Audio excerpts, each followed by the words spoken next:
The SOG Spec-Elite II, an unsung hero of the extra-large folding knife community. I consider a folding knife that's extra large to be a folder that has a blade above 4 inches. They stopped making these some time ago, I don't know the exact year offhand, but after finally obtaining one of these things a while back, it kind of baffled me that this knife, as far as I know, didn't really get a whole lot of press around the internet when it was being made. Even to this day, I still don't hear much about it. I still don't really see any videos on it. Not sure why that is, but it's one of my absolute favorite knives ever, especially for being such a huge knife. I like the big, extra large size folders. I love my cold steels. This guy right here is an easy candidate in the roster of the extra large folding knives, tactical blades, whatever you want to call them. Not only do we have a massive, massive blade, 5 inches, it's VG10 stainless steel made in Seki City, Japan. We got tip-up carry. I like this pocket clip right here. Swappable to the left side. It is completely ambidextrous with that SOG arc lock, so you can flick it open and close to your heart's content all day long.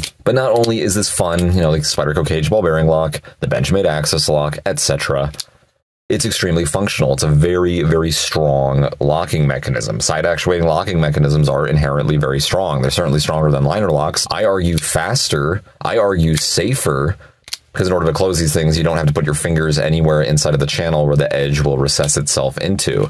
Completely can avoid the entire thing. Love this blade shape right here. I love that recurve. It's kind of like a mini subdued kukri. Not too extreme, so it's certainly versatile and useful enough, even if you're not into the kukri design so much. It has a lot of use right there. You'll have an accelerated cut because of the recurve, but up here it kind of looks almost like it's just a drop point. It's a very, very useful blade. It's very good looking, very simple, but very effective. Not terribly heavy for the length. It feels very, very balanced.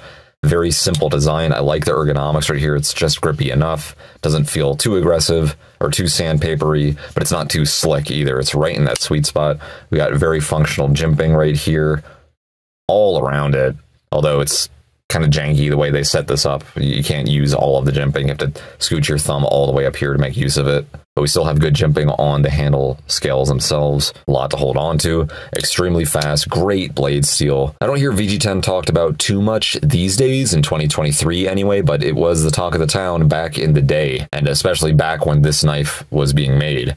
So if you want a fast, strong, simple, ambidextrous, versatile, effective, deadly blade, the SOG Spec-Elite II and the Pentagon-Elite II, basically the same knife, but just with a different blade style, are both fantastic options. Unfortunately, they're no longer being made, and if you do find these things in good condition, you're going to be spending well above 200 bucks, typically speaking. I'm surprised not a whole lot of people talked about these things. I'm surprised these just didn't go around amongst the mainstream knife reviewers on the internet back when these were being made anyway. It's an extremely amazing, amazing folder, especially if you like your large, your extra large, giant beasts. You want a really good, effective, fast, defensive blade. The SOG Spec-Elite II, as well as the Pentagon-Elite II, are two unsung heroes of the extra large folding knives, I say. I salute this knife for being so amazing.